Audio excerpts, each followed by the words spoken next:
दोस्तों, प्राचीन काल में हुए महाभारत युद्ध के बारे में तो सभी जानते हैं, जो कुरुक्षेत्र की भूमि पर लड़ा गया था। ये युद्ध हस्तिनापुर के मान सम्मान और पांडवों के साथ हुए भेदभाव की वजह से लड़ा गया था, जिस युद्ध में कुंती पुत्रों की जीत हुई। लेकिन दोस्तों, क्या आपको पता है इस युद्ध की समाप्ति के बाद जिस राज्य के लिए ये युद्ध लड़ा गया, उस राज्य यानी हस्तिनापुर का हुआ क्या? अगर नहीं पता है तो आइए इस वीडियो में जानेंगे, तो वीडियो को पूरा जरूर देखें। बता दें कि ये युद्ध इतिहास के भयानक युद्धों में से एक था, जिसके बारे में हिंदू धर्म ग्रंथ कहते हैं। लगातार 18 दिनों तक चलने वाले इस युद्ध में लगभग 80% भारतीय पुरुषों की मृत्यु हो गई। वहीं महाभारत ग्रंथ में इस युद्ध का विस्तार से वर्णन मिलता है। हम सभी को पता है कि महाभारत का युद्ध कौरवों और पांडवों के बीच हुआ, जिसमें पांडवों की संख्या कौरवों के मुकाबले कम थी, लेकिन फिर भी पांडवों की ही विजय हुई। लेकिन मित्रों, आज का जनमानस महाभारत के अंतिम छोर की कहानी से अनजान है। तो क्या आप भी जानना चाहते हैं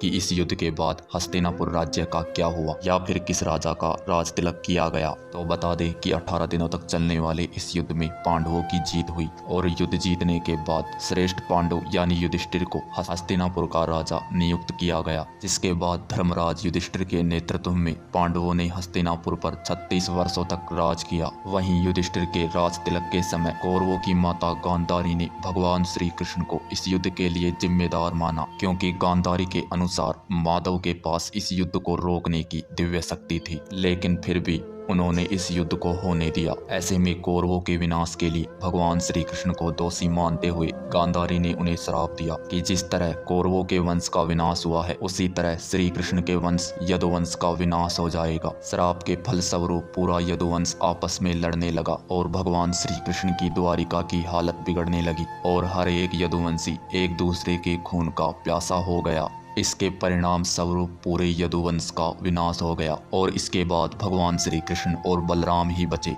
अब बलराम ने जल में समाधि ली और भगवान श्री कृष्ण ने वन में ध्यान करने का निर्णय लिया। जब भगवान श्री कृष्ण ध्यान में लीन थे, तब एक जरा नामक शिकारी ने वन में एक हिरण का शिकार करते समय तीर चलाया, जो भगवान श्री कृष्ण के पैर में जा लगा। पाँव में तीर लगने के बाद भगवान श्री कृष्ण ने शिकारी के सामने ही भगवान नारायण का रूप धारण किया और अपना नश्वर शरीर त्याग दिया। और मित्रों, इस तरह भगवान श्री कृष्ण धरती से चले गए और द्वारिका नगरी भी समुद्र में डूब गई। कहा जाता है भगवान श्री कृष्ण जिस दिन वैकुंठ को वापस आए, उसी दिन से कलयुग की शुरुआत हो गई। भगवान के जाने के बाद युधिष्ठिर ने भी अपने पुत्र परीक्षित का राज तिलक करने का निर्णय लिया। इसके बाद ऋषि वेदव्यास ने पांडवों को सलाह दी कि उनका धरती लोक पर उद्देश्य पूरा हो चुका है, इसलिए अब वो हिमालय की तरफ प्रस्थान कर सकते हैं। इसके बाद पांडव परीक्षित को सारा राजपाट सौंप कर पांचाली द्रौपदी के साथ अंतिम यात्रा पर चले गए। जिसके बाद पांडवों ने द्रौपदी और एक कुत्ते के साथ स्वर्ग की सीढ़ियां चढ़ना शुरू किया। लेकिन यह कठिन सीढ़ियां चढ़ते समय सभी एक एक करके धर्मराज युधिष्ठिर का साथ छोड़ने लगे। मृत्यु का यह सिलसिला द्रौपदी से शुरू हुआ और आखिर में भीम की भी मृत्यु हो गई। धर्म ग्रंथों के अनुसार केवल युधिष्ठिर ही एक कुत्ते के साथ स्वर्ग के दरवाजे तक पहुंच सके थे, बाकी सबकी बीच राह में ही मृत्यु हो गई और वो नरक लोक में अपने कर्मों की सजा काटने के लिए भेज दिए गए। वहीं स्वर्ग की सीढ़ियां चढ़ते अंत में धर्मराज युधिष्ठिर स्वर्ग के दरवाजे तक पहुंचे। तब उनका स्वागत द्वार पर देवराज इंद्र द्वारा किया गया। युधिष्ठिर के साथ अंत तक आने वाला कुत्ता भी वहां से गायब हो गया था। और बता दे कि युधिष्ठिर के साथ आने वाला यह कुत्ता और कोई नहीं, स्वयं मृत्यु के देवता यमराज थे। नरक में अपने भाइयों और द्रौपदी को देखकर युधिष्ठिर काफी उदास हुए। तब इंद्रदेव ने बताया वो सभी अपने कर्मों की सजा काटने के बाद जल्द ही स्वर्ग लोक में प्रवेश करेंगे। इस तरह युधिष्ठिर को थोड़ी राहत मिली।